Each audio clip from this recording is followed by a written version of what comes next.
We move away from the Algarve International Circuit and over to the Cathedral of Speed. Welcome to the Dutch Grand Prix weekend for World Superbikes. It's the Dutch TT Assen, and it's getting set then already for free practice number 2. Pit lane open in 2 minutes' time. Let's head down to the world feed for commentary on this session. And for Razgatlioglu, that's important that he's got that feeling and the confidence that comes from that. We know that it's not quite what it was like last year for him on the BMW, but Toprak has shied away from that. He wants to fight against Bulliga. Yes, Nicolo Bulliga, who was a big step behind in Portimao last season, but was much closer this time around, was also dropped a lot of points here in Assen. We'll see if he can be that much closer again to Razgatlioglu and just keep the pressure on. There will be opportunities surely for Bulliga to take further race victories, as he did with 3 in Phillip Island first time out. Here's the man of the moment then, certainly after free practice 1 this morning, Alvaro Bautista.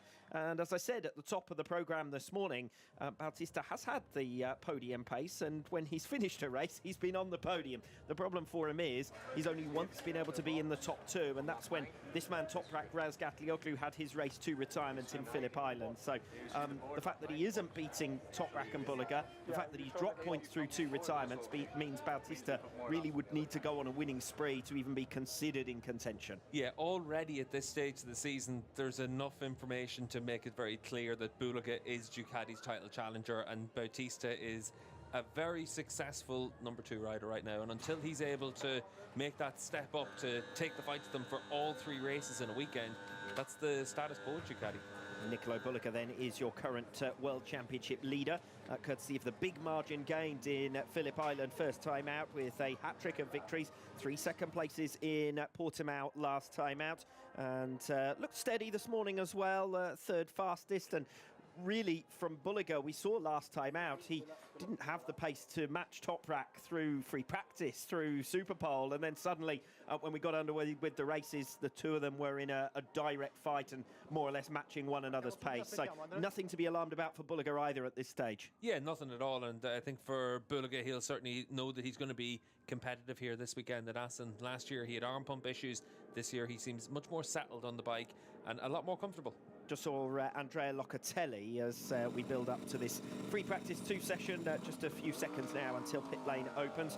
We had 3 Yamahas in the top 8 positions, with Dominic Egerter leading them in FP1 this morning. Egerter with 5th, Locatelli 7th, and Gardner in 8th place. So not a bad start from the Yamahas, and actually in the early moments of the session when we had the coolest temperatures, they were the first to really get down to pace. So this hasn't been a bad venue for them. Yeah, and for Locatelli in particular, we know that he can be strong here. Remy Gardner was very good here last year as well. So Domi Aguilar, if he's able to get himself up in those top 10 positions as well, it bodes very well for Yamaha. And they're the 3 Yamaha riders we need to keep an eye on. Obviously, we've also got Jason O'Halloran out there as the replacement for Jonathan Ray. We've got the Moto X bikes out there as well, Bahattin Safalco and Tito Rabat, but they'll be further down the order than those top 3 bikes. Yes, as will Ryan Vickers on the Moto Corsa Ducati, who was P18 earlier on today. Rest of your leaders, Andrea Iannone was 4th in FP1. The 2nd BMW, Michael van der Mark, was 6th.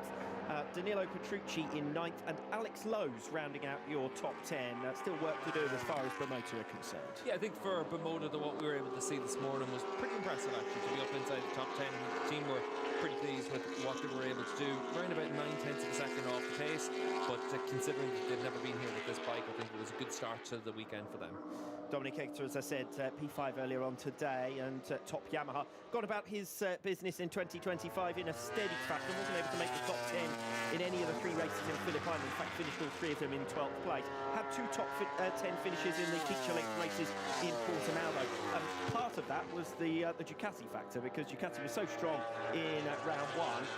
All of their riders seemed to drop back. You know, Iannone, Redding were falling into the clutches of the likes of Egerter. So there were certainly more points available in Portugal. Yeah, and I think obviously enough the Ducati is the best bike to be on in that midfield. We've seen it time and again where it's got such a strong package, and that's the reason the independent teams want to run it. And for the likes of Domi Aguilar, that can mean that you're that bit further down the order. And Domi's he's a man under pressure this year. He needs to perform. He needs to get good results early in the season. Otherwise, there's a big question mark about where he'll be next year. You wouldn't be too surprised if he's back in the super sport class. Maybe Yamaha look to make a change, put Manzi onto a superbike and move Domi back onto the R9. Yeah, there was certainly a stay of execution last season, wasn't there, for Domi, because he's had a couple of seasons of real injuries and hasn't necessarily had the fair crack of the whip. You think about the podium pace he was able to demonstrate in Jerez.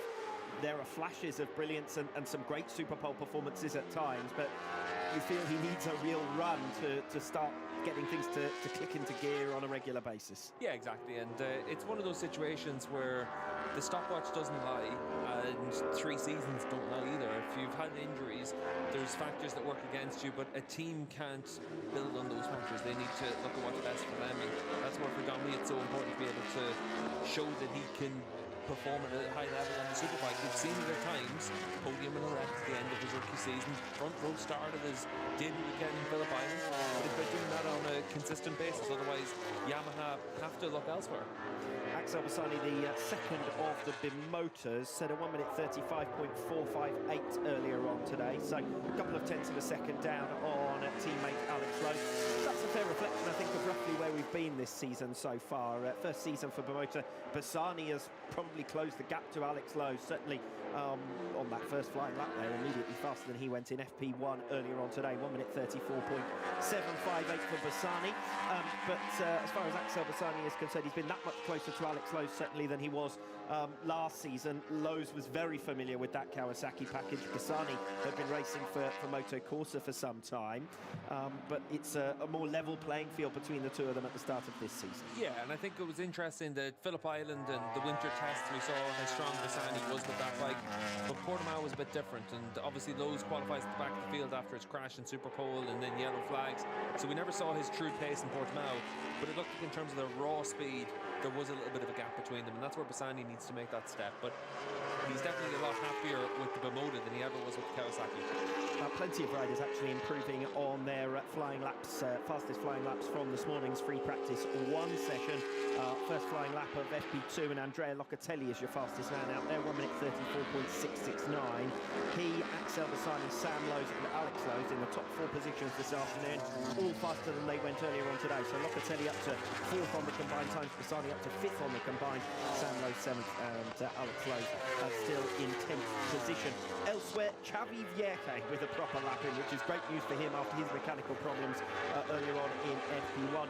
Hudson Sofoglu, the only other rider thus far who has improved this afternoon. Yeah, just looking at Xavi Vierge's time as well, and it's only 3/4 of a second off equal bonus time from FP1, so that at least bodes pretty well for him to immediately get down to some decent work here in this session. Sometimes when you have a small problem with the bike in a free practice session, it can really limit your running. That's what happened to Xavi, and unfortunately for him, he basically had to sit out the entire first session, but out on track now, hopefully able to get some good work in. And I said it right at the top of the day in the introduction to Free Practice 1, a venue where they haven't tested, unlike in Phillip Island and Portimao, so missing a whole session basically as far as Vierge is concerned will most likely come at some cost. Yeah, and I think it's a really tough time for the Honda riders because they know that they have to make progress. They know that they have to get results because there's all the rumours about what Honda are going to do here for next season, whether a top rack comes in or what happens there. So suddenly for Xavi and Iker, you have to make sure that you're able to get the results to put yourself onto that bike for next season.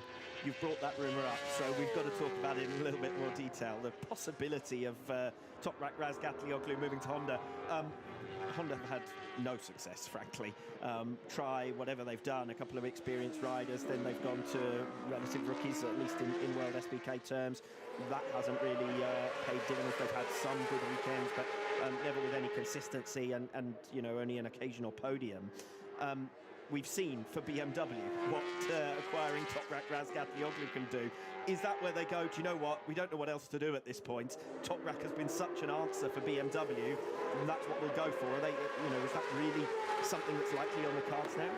If you're Honda and you look at the fact that for 6 years, it's the 6th season since they came back as Team HRC, the money that's been spent and the lack of results that they've had, why wouldn't he roll the dice on Toprak? He's already said a lot previously about the fact that he wants to win with other brands.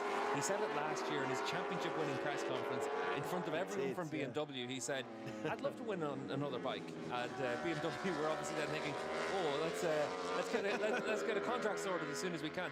And they'll offer Toprak the world to keep him here, but Honda can offer him whatever they want as well. And I think it's interesting that Honda, when you look at the way that the rumour mill is going for MotoGP and for Superbikes, you could easily end up where they put Pedro Acosta on a MotoGP bike, they put Toprak on a Superbike, and then you never know what happens in 2027. If Toprak's in a position to win a World Championship next year here on a Honda, he might well have it where he wants to be on a MotoGP bike. Honda might be able to do that, and I think it's one of those challenges then to be able to figure out how you fit everyone around. But if you can get Toprak on your bike, you have to explore it.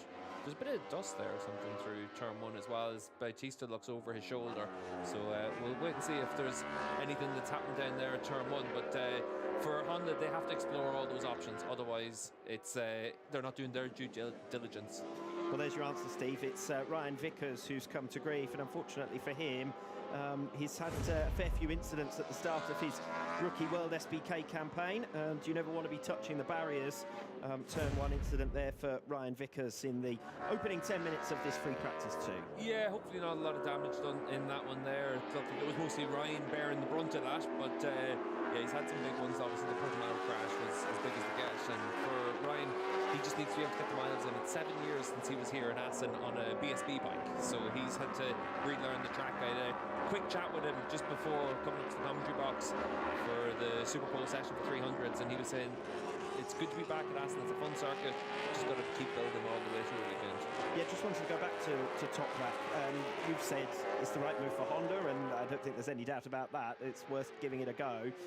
Is it the right move for Toprak Razgatlioglu? Is this a question of him saying, do you know what, I'm going to try and do something nobody else has done in World SBK, keep adding all the different manufacturers, go to the lowest manufacturer in the championship at BMW and win the title, now go to the lowest manufacturer in Honda and try and win the title there as well?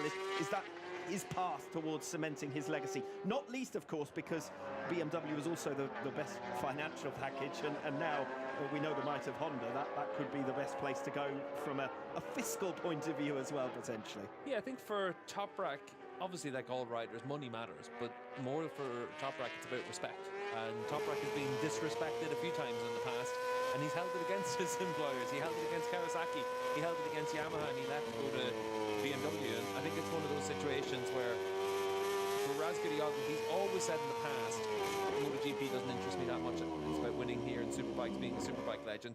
Over the last few years, that's changed. He's gotten more and more confident in himself. He's been able to express himself so much more. He's become a superstar, and he wants to be in MotoGP now. Whether or not that's something that can happen remains to be seen, but to go to Honda means that you're going to a manufacturer that's in tough times here and tougher times in MotoGP. They're more likely to win races here in World Superbikes than they are against Ducati in MotoGP, for instance. But for Razgatlioglu, the change to Pirelli tires, the change to an 850 bike, a change to technical rules, what is needed in MotoGP, it would come at the perfect time for him, because if he's a Honda rider next year, give him 15 testing days a year, give him all the time to get used to a MotoGP bike, hit the ground running as a rookie, do the additional tests as well as the rookies are allowed in MotoGP, and suddenly you're able to really start that season without having to be a complete novice. And I think for Razgatlioglu, that would have to be appealing. And for Honda, it has to be something that is being considered at high levels. We know from all the talk we hear around the paddock, there's no smoke if there's no fire. And there's a lot of smoke about what's going on there. Toprak, for his part, has said all along, I haven't really talked to anyone too much about it.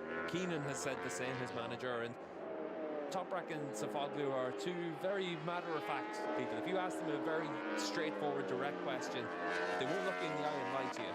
They might tell you that they can't say anything, but they won't lie to you. And for Razgatlioglu, when he says he wants to go to MotoGP, but he wants to be on the right opportunity, he means it. And for Keenan Safoglu, his job is to find that opportunity. Honda could be it. Several fast laps coming in now, so let's just remind ourselves of the fact that we're in free practice too. Nicolò Bullica leads the way. First sub 1 minute 34 today, so 1:33.93 1:33, with which he goes top on the combined times. Alvaro Bautista straight down to pace. We've seen him sliding his way through the first two sectors. Good to see some real confidence for Bautista. He's second fastest, 1:34.025. Zaidi was so slow through that section, though. Bautista loses a bit of momentum through the corner, but able to carry that speed in the way out. Have a look at the rear end through turn 1 and into turn 2 here for Alvaro as he opens the gas over the curb. Big slides through there. It looks awful and it's not comfortable. But we've seen Bautista ride like that whenever he's been at his best, and probably that's a little bit more exaggerated than he would want, and certainly more exaggerated than his crew chief who down there in the pit studio at Nova would want. But for Alvaro, he needs that rear end to move around. He needs it to talk to him, otherwise he can't be fast. And hopefully for him he's able to learn something from this. But this session is all about the tyres you're using. If you're out there with that development rear tyre, back-to-backing that and getting the information. Yeah, unfortunately for Alvaro Bautista, as you say, came up across Zaidi on their last lap. Zaidi's 6 seconds a lap off the pace, so if you catch him in the wrong place, and that'll be the case in the rest of the weekend as well, if you catch him in the wrong place in a Superbike session, that could be a problem. Yeah, Zaidi 4 seconds off the pace of Jason O'Halloran on the position in front of him. And I spoke to a few riders at the end of FP1, and they were held up by Zaidi, so he is causing a little bit of an issue for quite a few riders out there. Obviously we were able to see quite graphically there for Alvaro Bautista, but it happened at the end of the FP1 session as well. 1.5 seconds down on the qualifying time at the moment in this FP2 session. Zaidi at the bottom of the pile, everyone else well and truly inside. Bulliger leads the way then from Bautista. Sam Lowes has gone faster than he did earlier on today. He's now up to third on the combined times, 1:34.135 for him. Petrucci's just crossed the line there to go P5. We pick him up now. Iannone sitting in P4. So Sam Lowes, Andrea Iannone, Danilo Petrucci. It's an all Ducati top 5 at the moment. Is that just a question of the temperatures going up, or what are we seeing that for? Well, the temperature's gone up there in Bath in Sofoglu's bike, and there's a lot of smoke, and presumably something's come down there as well. We saw that Danilo Petrucci immediately holding his hand up to warn other riders about it, and you can see the number 99 there with a big issue, and for him there will be some fluid down there. The belly pan is built to be able to collect as much of it as possible. Bahadin's done the right thing. He's got himself off the track. He's on the curb as early as he can be, and hopefully that means that there's not too much fluid that's actually gone down, and we'll be able to see if that needs to be assessed by the FIM, but hopefully he's just off that line and it's okay. And fair play to Sofoglu, as you say, immediately swerved off to the left and then puts his hand up very quickly. So good reaction from the rider, who of course is a rookie in World SBK this season. We see Toprak Razgatlioglu in debrief with 30 minutes remaining in this free practice too. Nicolo Bulliger's made his way back to the pits at the end of his first stint. Iannone's in, as is Bassani. Razgatlioglu, the only rider in the top 8 at the moment in this session who hasn't improved on his time from FP1. You can see down there in the BMW pit box, everyone with their tablets out, and it's that you're able to feed the information as quickly as possible between each other, rather than the back in the day way of pen and paper. Now everyone's in the BMW pit box using their tablets to be able to communicate with each other at all times and just speed up the processes, and that's one of the most important things that a team can do, is find an efficient workflow and then give yourself the best chance to be able to make it happen. Alex Lowes has also improved on his time from earlier on. 9th now on the combined times, 1:34.778 for Alex Lowes. Best part of half an hour remaining in this session. Xavi Vierge makes his way in at the end of the first stint. And what a relief it's going to be for him to have 9 laps on the board in this FP2. Yeah, and for Xavi, he's been able to put himself up into 13th on the combined times, and he's immediately faster than his teammate Iker Lecuona, considering that he had to sit out FP1. That's pretty impressive there for Xavi, and we've seen this time and again from Vierge that he's got a very good base everywhere we go. He doesn't probably have those ultimate high points that some other riders have, but he's always very solid and dependable, and he's been able to do a decent job here in the first half of FP2. And it's been a good venue, this in relative terms for Honda in the past. Yeah, you're looking for where they've been able to have some decent results. They've obviously had some podiums for Lecuona and for Xavi Vierge, but realistically, good weekends for Honda are whenever they're comfortably inside the top 10s and maybe challenging for top 6s. What's good for Honda is when we go to circuits where you've got that Q tyre, they can switch it on so well, and they use that really well in the Super Pole race in particular. We've seen it time and again where Honda have been able to use the Q tyre for the whereas other manufacturers might have to use an X tyre. And those couple of tenths of a second per lap, that's the difference for them. Yeah, does that also mean, though, that they are struggling in other conditions? That's the problem, isn't it? Getting the tyre to work optimally right from the start of races. Yeah, at the end of the day, we've got 26 degrees track temperature here in Assen. It'll probably stay in and around that 25 to 30 range. So not exactly typical weather conditions for the Superbike World Championship whenever we go to a lot of hot places during the height of summer. But you also have places like this, and it's important to have good results in the cooler temperatures here, or Magny-Cours, or a couple of places at the end of the season like Estoril. Tenth of a second between Nicolo Bulliger and Alvaro Bautista. Bulliger making up his ground. Sectors 2 to 4, Bautista fastest man in Sector 1. We saw him sliding his way through there. 27.5 minutes remaining in free practice 2. Let's head down to pit lane for the first time this afternoon with Liam Hodgins. Thank you very much, Alex. Down in Ducati Aruba with Marco Zambenedetti. Both your riders are top of the timesheets for the moment. The Panigale V4 is looking really good out on track. However, we want to talk about the Panigale V4 that could be coming in a couple of months' time next year. There's been a lot of testing on the bike with Michele Pirro. Can you just tell us how the development of the new bike is coming along? This is the first day here in Assen. For sure is another track like Phillip Island with a lot of fast corner that seems well matching our bike characteristics. Okay, it's just Friday. I think that tomorrow the others will be more close to us, but for the moment we are happy. And of course, there's big news coming into this weekend about the fuel flow limit, of course, affecting yourself and BMW. Can you just tell us a bit about that, and if you expect there to be much of an impact? So as we hear Nicolo Bulliger going back out on track, can you just tell if there's going to be much of an impact for Ducati with the fuel flow limit? I think that on Friday usually there is a lot of strategies behind, so it's difficult to feel the same. I think we will have a clear view how much is the Ducati and BMW has been affected by this. For sure there is an impact, and we will see in the next race. So for the moment it's a bit early to see. But rules are rules, and we are trying to do our best with this. Marco, thank you very much, and all the best for the weekend. Thank you. Yeah, plenty to come down the track quite literally as far as Ducati are concerned. Obviously, we talked earlier on today about the future and what that might look like rider-wise for Bulliger and Bautista. But on the mechanical side, anytime Ducati is bringing something new, all the other manufacturers are cowering in fear in the corner, aren't they? Yeah, and you can see here for Sam Lowe's making his way around at the end of the lap. It's a single-sided swing arm on Ducati presently with the V4R, but they've changed that to a double-sided one for next year. And that's just going to make them more and more competitive as well. It's going to give them more options. It's going to give them that a little bit more strength in the rear. And they're going to make steps with the bike, because the current version of the V4R was first seen in 2017. So it's 8 years old. And we saw it on track 2018 to go testing, 2019 to go racing. They're following a similar pattern with the new bike, but they've got a full year to get it ready. And speaking to some people in Bologna and people on the inside, and they've all said the same thing to me about the new production bike, is that it's the cleverest road bike they've ever seen. It's got the electronics package is phenomenal, and as a base package they've given it where if you're going out and spending big money, we're going to make you feel like you're the fastest track rider in the world by giving you a lot of aids. But all of that filters down into the level of the base package as well that will go racing. Obviously the electronics and different things will be different whenever they come to World Superbikes, but to have that to hand means that you've got a really strong base level, and that's what the Ducati's going to be. It's going to be a game-changing road bike.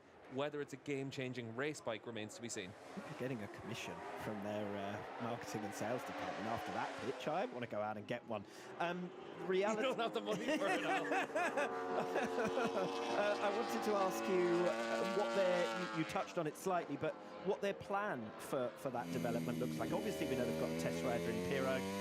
We heard earlier on that they were more interested in Alvaro Bautista committing his future to them before making sure that he's getting out there and testing. Bulliger, we know, has been out and seen The bike previously, when you talked about 18-19, they run some national championships with the bike first, didn't they? Just to make sure that they were going to be ready. What does the plan look like to your understanding for this year? Well, it's interesting actually, because the plan will centre around who they can put on the bike, and they've also got a new MotoGP bike to prep, get ready, and understand with the new technical rules for that what to do. So for this year, to be able to get as much mileage as possible with Piero on the Superbike, he's racing in the Italian Championship as well, so Michele is always out on track, and you're able to have a top-line rider that they really trust go out there and develop a package. We saw there the little quote from Aruba from FP1, Ciccone, saying that 90% we want to have Bulliga on the bike in the next couple of months. We'll figure that out. You can read into that at Misano they'll make an announcement. Everything I heard, it was probably going to be Cremona for Bulliga to be confirmed. The earlier he signs his contract, the earlier they can have him testing that bike for next year as well. And they'll do that. They'll give him the track time on it. Obviously, the focus will be to make sure he's ready to win a World Superbike Championship this year, but they'll have him out there doing 6, 7, 8 days on the bike for sure. And then the other side of the pit box, if Bautista stays, he's staying on Ducati's terms, not his terms. And that's where it gets interesting for them. If they struggle to get Bautista to agree to what you can only presume would be a much smaller contract than he's on right now, very much bonus focused, then you put him out to test the bike, you get him ready for it as well. But if he doesn't sign that contract, then you have to look to see who else is available. It could be Petrucci, it could be Iannone, it could be anyone else that's out there in a Ducati, or it could be someone from MotoGP as well. The fact of the matter is, if they want that, whoever that second rider is testing, then they're going to have to make those decisions very early. So it might be that we know the lineup a little bit earlier than we would in another season. Yeah, and that's what I mean, that Cremona and Misano are the key dates. So the Italian rounds for World SBK, there we'll have Claudio Domenicali on the starting grid, and we'll be able to see him taking centre stage. You'll have Gigi Dall'Igna there as well, their technical maestro, and they'll be able to have all the right people there to get everything lined up, and that's why they want to make those announcements at those Italian rounds. We've seen it at Imola in the past, we've seen it at Misano in the past, and then you've got World Ducati Week as well in the middle of the summer. They're the three big events for Ducati to confirm their Superbike plans. The first of them is in 3 weeks' time. Maybe we'll have some clarity on the situation in 3 weeks.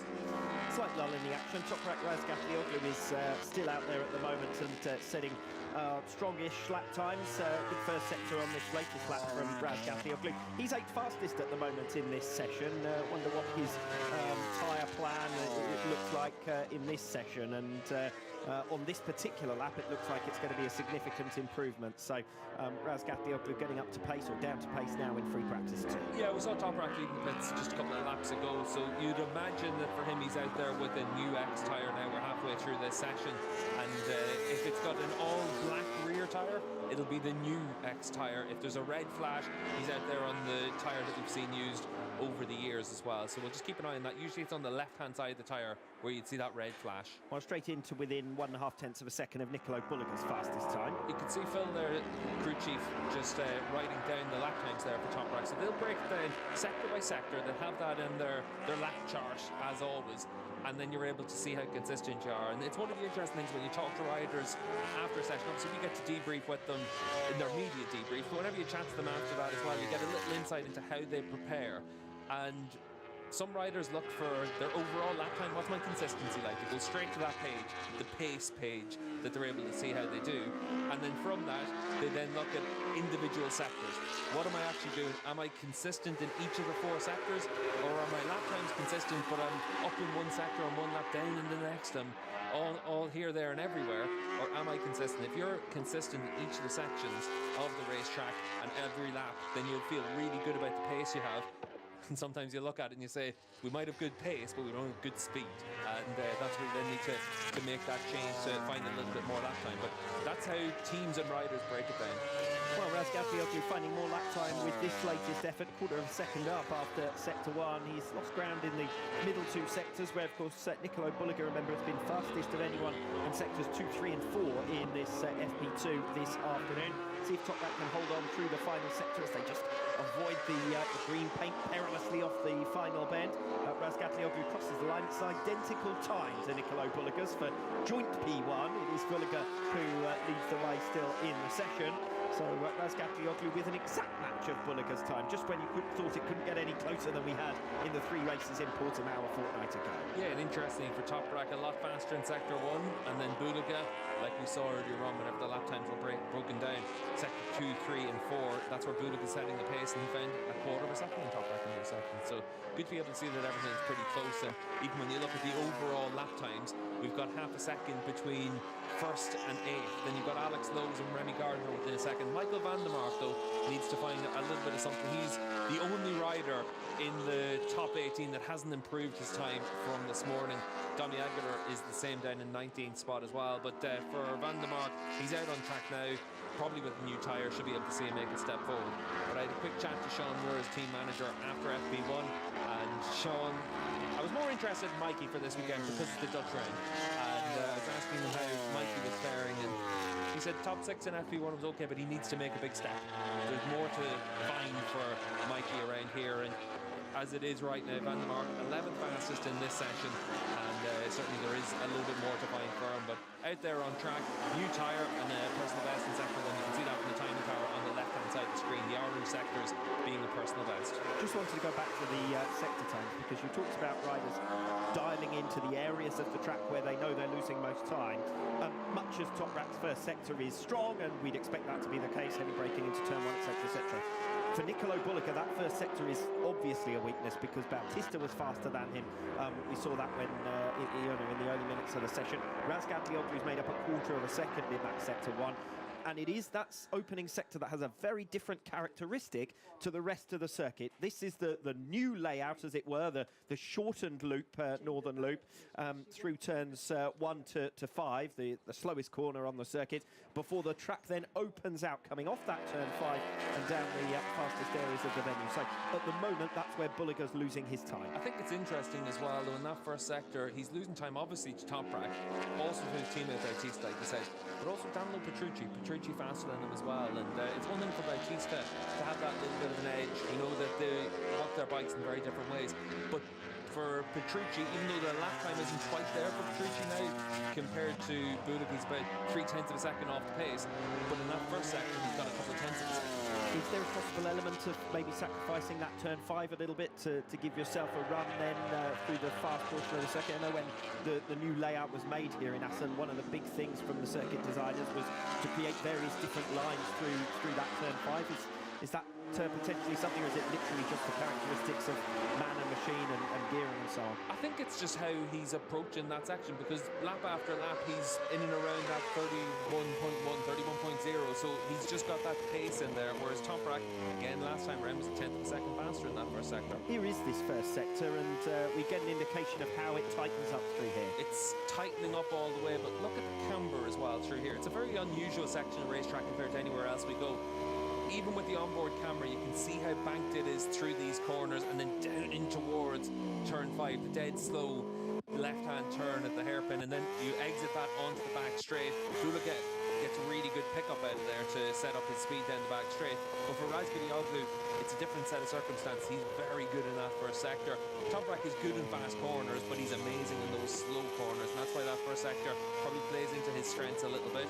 But as you move on through the lap as well, you can still see the banking of this section of the track. This is the old part of the racetrack, and it's so different to the first part of the track. You look at how open this section is, how fast it is, but again, you've still got those banked sections of the track. You've still got it where the track drops away from you. You've still got it where you can move across the crown of a road. You've got big challenges around here compared to a traditional circuit. And then this corner is the most important corner of the track. It kicks you out onto the long run up towards the Gert Timmer curve. You can see for Toprak there, big slide through there, but it's 4th, 5th gear through there. It's really fast. You've got to be committed. You've got to have confidence in the bike. Toprak obviously has that, but down in towards the final chicane, you're moving from the right-hand side of the track over to the left-hand side of the track, and then you kick into the start of the chicane. It's a physical part of the track where you need to have a lot of confidence in the bike underneath you. Toprak lost about 3/10 of a second with that big slide, but sometimes you need those warnings as well. Razgatlioglu, 15 laps into the session, probably 8 or 9 laps into his stint by my count, and still able to set decent lap times. It was 34.4 last time around, so half a second off his pace, but obviously we saw how much time he lost in the last half of the lap. Spectacular as ever to ride on board with Toprak Razgatlioglu, and I'm sure just as spectacular in pit lane for us will be Liam Huggins. Yeah, down here in pit lane with Jose Escobar of Honda. Now, Jose, we've just seen Javi Vierge come back into the pits there after another short run. Can you just explain to us how the bike is doing, how he's doing in this session, because we did see a couple of problems for the bike in FP1. Yeah, right.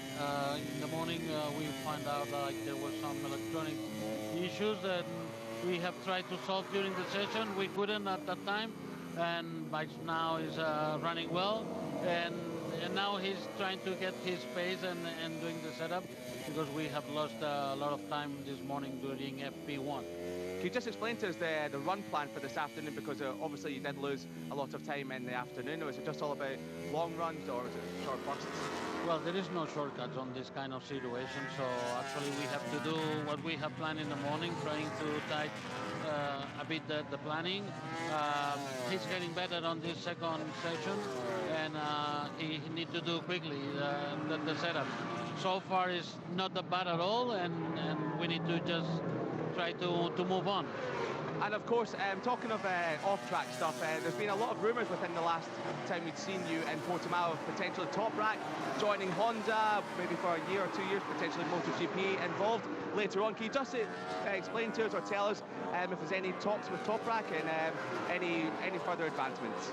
There is none of the negotiations, and there is nothing yet. Maybe it could be a chance, and we will need to consider what we're going to do next year, but it's just rumors that the media brought up with no sense, and yeah, so we will look forward to do our plan for 2026, but there is nothing yet, so it's just rumors that media brought up, I don't know, with foundations, but yeah, nothing. And just one final little one. Of course, this weekend you're building upon a strong weekend from Portimao. Do you think of some good results this weekend? Well, it's hard to predict and hard to say. We're working. It seems like maybe in here we're going to have a bit more difficulties to reach the level that we got in Portimao. And but let's see. It's too early to see how it's going to be. We're just working on our pace setup to find a good compromise on this track. Thank you very much, Jose, and all the best for the weekend. Thank you.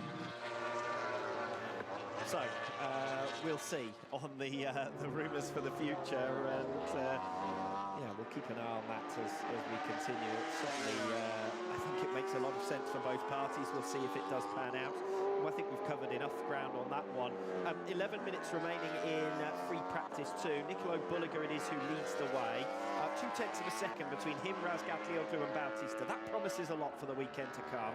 But as I said earlier on in the programme, a lot of Ducatis up in those top positions. Bulliger P1, obviously Razgatlioglu's the outlier, but Bautista, Sam Lowes, Iannone, Petrucci, rounding out the top 6, 5 of the top 6. So this afternoon at least, we're in familiar territory from Phillip Island, but we didn't see that in Portimao last time. Yeah, riding up there inside the top 10 as well in 9th position, and this is a track that's much more similar to Phillip Island as well. It's high speed, it's carrying corner speed, it's where the bike's on the side of the tyre for long periods as well. So for the Ducati, we know that's where it's very good, and it looks like here this weekend we've got 5 or 6 Ducatis that are going to be very competitive. You look further down the order and you're looking for the likes of Montella is in 18th position, did very little running in FP1. Ryan Vickers, we saw run off the track earlier on, he's down the order as well. But the vast majority of the Ducatis are going to be fast and competitive this weekend, and it's not a big surprise. We know how good the bike is. Yes, what I will say though is that in the case of both Petrucci and Sam Lowes, that's a decent step from what they did in FP1. That's quite significant, because they were a little bit further back than perhaps we might have anticipated. Yeah, and I think that for both of those riders, it's important to be able to make those kind of lap times happen. For Iannone as well, because Portimao was such a disappointing weekend for him. Important now here in Assen that he's shown that he's going to be fast again this weekend. We watch Remy Gardner making his way through the final chicane, where a lap ago he and Garrett Gerloff almost came to blows. Gerloff was none too pleased as he was forced to exit stage left and rejoin. a rare incident in what's otherwise been a quiet day. I'm touching the wooden desk in front of us here in the commentary box now. We have a clean final 9 minutes of FP2, but generally it's been a fairly calm day. That little moment from Garrett Gerloff shows how much it tightens up into the Gitzimer curve. Just to say as well, for the other Yamaha riders, we saw Remy, obviously, Aguilar, but Tito Rabat's just thrown in a new tyre and he's jumped himself up into 14 fastest. He's found a second with that. So it's always interesting to know and see what tyres everyone's using whenever they make those jumps. Maybe he's gone out there to try a run on a Q tyre. Maybe he's tried something else just to figure something out. But again, to see Rabat up there in that sort of position shows that the Yamaha is working pretty well around here. We can see it with Locatelli in 8th position. There's only half a second, or about 4/10 of a second between Locatelli and Tito Rabat, but it's the difference between 8th and 14th. So for the likes of Gardner and Aguilar that are only a couple of tenths of a second slower than Locatelli, they find themselves that bit further down the order, and that's where the Super Pole session becomes really interesting to see how they're going to fare. As we see the stint summary there for Nicolo Bulliger. Strong pace particularly towards the end of that stint, which is a promising sign. The final 2 sectors in particular, Bulliger's making a lot of lap time. That first sector, Razgatlioglu fastest through there, and Andrea Iannone fastest in that sector too. You can see here for Xavi Vieira a super first sector. He must be out there on a Q simulation or something, because he's found huge amounts of times. It might just be the X tyre right there for Xavi and a fresh one, but he found 4/10 of a second in the first sector, and on course still at the halfway point for a much better lap. So for Xavi Vieira, now that he's out there on track, he's been able to show a lot for him, and it looks like it should be the X. As we see Vieira making his way through into the second half of the lap. It is the final 10 minutes or so that riders start to think about preparing for tomorrow, and the big race day, of course, as well as the Super Pole session that will be so important. We're seeing into the Barney Ducati pit box because Jari Montella's just posted a new personal best. That's enough to send him up to P11, 1 minute 34.559. So Marco Barnabo looking decidedly happier with that than anything we saw earlier on today. Admittedly, Montella actually did get quite a lot of laps on the board in the end after some concerns in the early minutes of FP1. So his weekend has rather righted itself as things turn out, and he's got every opportunity to make progress. Think about how he hit the ground running quite well in Portimao last time out. The weekend a little bit up and down from there, but I think that's understandable for a rider still making his way in the Superbike class. Yeah, and at the end of the day, what's the expectations for Jari? It's about trying to build and grow and gain that experience. Petrucci's there to be your team leader that's fast everywhere we go through the season, and Montella's there to spring a few surprises. And for Jari, he's put himself up there on 12th position right now, and again only 3/4 of a second off Budiga's pace. So for him it's a really solid performance, but if you find a 1/4 of a second you move yourself up to Axel Bassani in 7th position, so it shows just how close it is right now for all these riders. While we're talking about Montella, quick word about his teammate Petrucci. I don't think we've really discussed him today, but he's been there or thereabouts, top 6 in every race so far this season. Maybe the hope was for a podium or 2 more than he's managed, just the one from the Super Pole race in Phillip Island first time out. 6P6 at the moment in FP2. When the Ducati is strong, Petrucci is strong as well. Yeah, Petrucci's 3rd in the World Championship. He's qualified on the front row of the grid in Portimao, 2nd row in Phillip Island, so it shows that he's got good speed. Like you said, Alex, top 6 finish in all 6 races so far this season. He's got consistency. That's what he needs to do. He wants to put himself in a position where Ducati want to call him again to be a factory rider like he was in MotoGP. And whether or not that's likely or not remains to be seen, but his job is to make sure that he's on a good package and is able to come away with podiums and win some races this year. I think ultimately for Barney, as long as they are getting some podiums and they're in with a shout of winning some races, and they're battling for top independent, which they will be against Iannone and perhaps Sam Lowes as well as the season goes on, that's really all that Barney can expect. It's probably more Petrucci that's expecting a little bit more because of his career trajectory and so on. And yet, is the door really open to an official Ducati ride? Is that the route that they will go? Because you have to feel that this season, for example, Iannone at times talked about wanting to be a factory rider. In the end, he's accepted the maximum available factory support and remain with Go 11 with a new sponsor and so on. Petrucci sniffed about, talked about it, but then ultimately said, you know what, I'm quite happy. Barney's a good family team. I enjoy racing here. I'm happy with what I'm doing. I'm still making progress. So is it a question of count your blessings? You're on a competitive bike with a team you enjoy, you know, plenty of Italian spoken and all the rest of it. Perhaps Petrucci's in just the right place at the moment. I think Petrucci's in the right place for him, and that's where he can have the best results possible, really, over the course of a full season.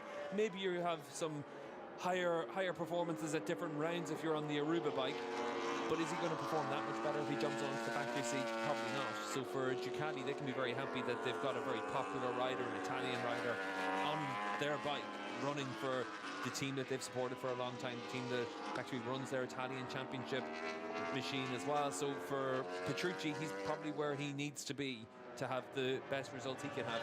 For someone like Iannone, he's just shown himself in World SBK over last season and into this season in the first 2 rounds. He's too inconsistent to be that factory rider.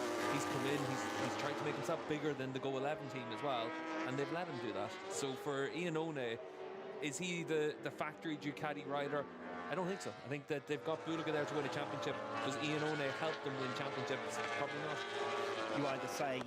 You either bet on Bautista to get back to where he was, or you bring in someone to be a succession plan for Bulliga, basically. Yeah, exactly. And that can be someone from Supersport like they've done in the past. It could be someone from MotoGP. It could be whoever they pick from the GP stable if someone looks to come across. And for Ducati, they're in a very lucky position that every rider wants to be on their MotoGP bike and every rider wants to be on their Superbike, really, and they've got the best of both worlds. And I think that's one of the things that for Ducati, with a new bike coming, it should only get stronger. And obviously the ethos of a production-based championship versus a prototype championship is very different, and here we're seeing more and more where the balancing rules in the Super Sport class or the 300 class, or what we're seeing with the fuel flow regulations as well in the Superbike class, maybe that brings it back a little bit more to having that balance of everyone being able to be competitive, but you also still want that good base package. And if you're on the factory Ducati seat, you know, it's a seat that's always going to be in demand. Quick word on Axel Bassani, who's obviously put in a fresh tyre, and a soft one at that, in the closing minutes, because he's just fired his way up into P2, 1 minute 33.844, so 0.2 of a second now covering your top 4. Sam Lowe's just behind them, as well as Andrea. Just to say as well, the outright lap record here is a 32.9 with a qualifying tyre from Toprak a couple of years ago on the Yamaha. We're round about a half a second off that for Bulliga, Bassani about a second off that. So a new tyre at the end of the session for Bassani. It's probably the same as what we saw for Van der Mark and Javi Vierge, where they've gone with a new X tyre just to try and do a fast lap at the end of the session to give you that information. Nicolo Bulliga's gone for a fast lap in the closing minutes as well, a 1 minute 33.592 for Bulliga, so that's a quarter of a second faster than Bassani. It is 0.3 faster than Razgatlioglu and 0.4 faster than his teammate Bautista. Half a second then the gap to Andrea Locatelli, who is your top Yamaha in P5. Final laps coming in, less than a minute to go in this free practice 2. Distorts maybe these final laps how close it has been, because otherwise throughout the day and until that effort from Bulliga, there was really only 0.2 of a second covering him, Razgatlioglu and Bautista. Yeah, it's like anything else. It's only whenever we get to the Super Bowl session where everyone's putting it all on the line that we'll really get the true indication of where everyone's speed is. What you can learn from these sessions, though, is where the pace is. And Bulliga's got pace, Toprak's got consistency as well. Bautista should be somewhere in the mix. Locatelli's got a good bike underneath him with that fresh tyre, and that's why he's up inside the top 5 and improving again on this lap. So Locke on that Yamaha, if he's able to get into tomorrow morning Super Bowl session, put it on the second row of the grid, he's got another chance of a very strong weekend to challenge for podiums again. Toprak is going to get 1 lap in here at the end of free practice 2 in a last stint. The checkered flag has fallen, but Toprak had already made it across the line, so 1 flying lap for him before our usual practice starts at the end of this session. Andrea Locatelli, another new personal best from him, 1 minute 34.014, ahead of Alvaro Bautista now into P4. Razgatlioglu 0.2 of a second down after sector 1, so perhaps won't be able to improve with this final effort. We'll see what he can do elsewhere in the lap, but we know that it has been that first sector where he's made a fair amount of ground. So looks as though we've settled in our positions here with Buliga, Bassani and Razgatlioglu, your fastest three in FP2.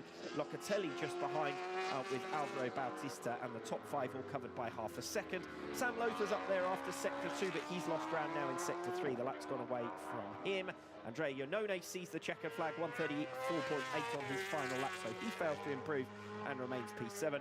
Petrucci, Van der Mark and Redding rounding out your top 10. So we'll just continue watching Toprak Razgatlioglu through to the end of the lap, but it does look as though we're set up for Buliga, Razgatlioglu and potentially Bautista to go with them as well. Good start to the weekend. Yeah, great start to the weekend. Superpole is going to be very interesting tomorrow. We saw in Portimao just how critical it is for your full fortunes over the weekend, and I think that for all the riders, that 11 o'clock tomorrow, it's that moment where the truth really is shown, and we'll have to see who's able to get that speed to go with Buliga over a single lap.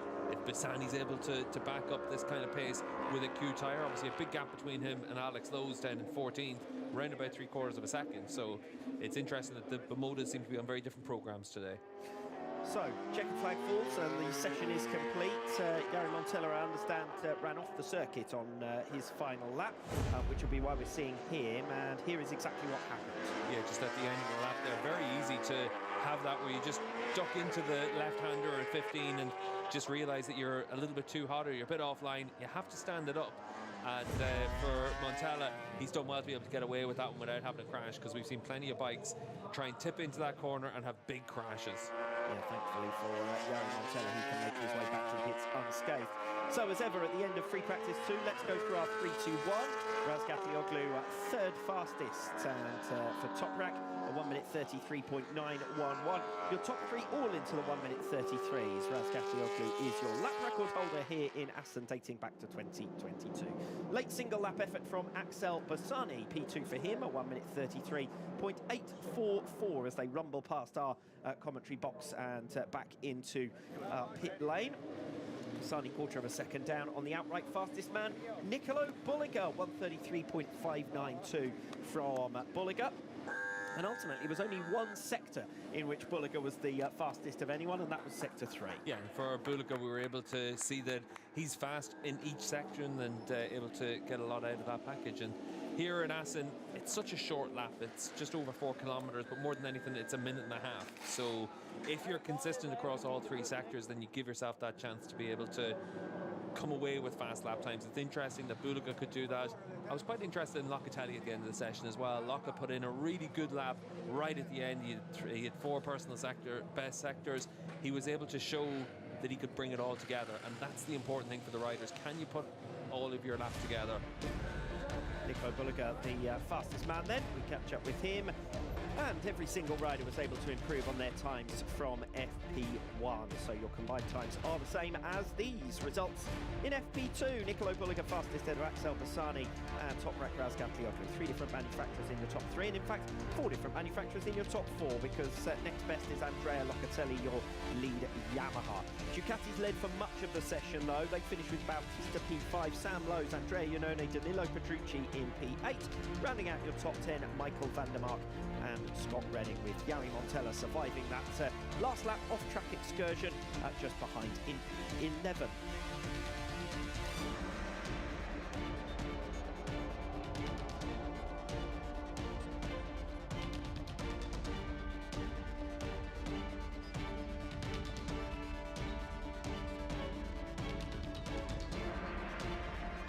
Thanks to the team then over there on the world feed for such a exciting session as we are gearing up there. Nicolo Buliga top as well from Axel Bassini in second. Toprak being dropped down into 3rd place as well. That one was quite unexpected. Well, you can join us again tomorrow for all of the action. Free practice 3, then that's going to be followed by Superpole and the sprint race, which is, so the race 1 of the day coming up tomorrow as well. It's going to be fantastic. We've also got for you here this afternoon, coming up is the WCR Superpole, the women's circuit racing, as they get back underway for their 2nd year, and we are first covering it here on JB Motorsports. We'll be back later for all the action. Take care. We'll see you soon. Bye-bye.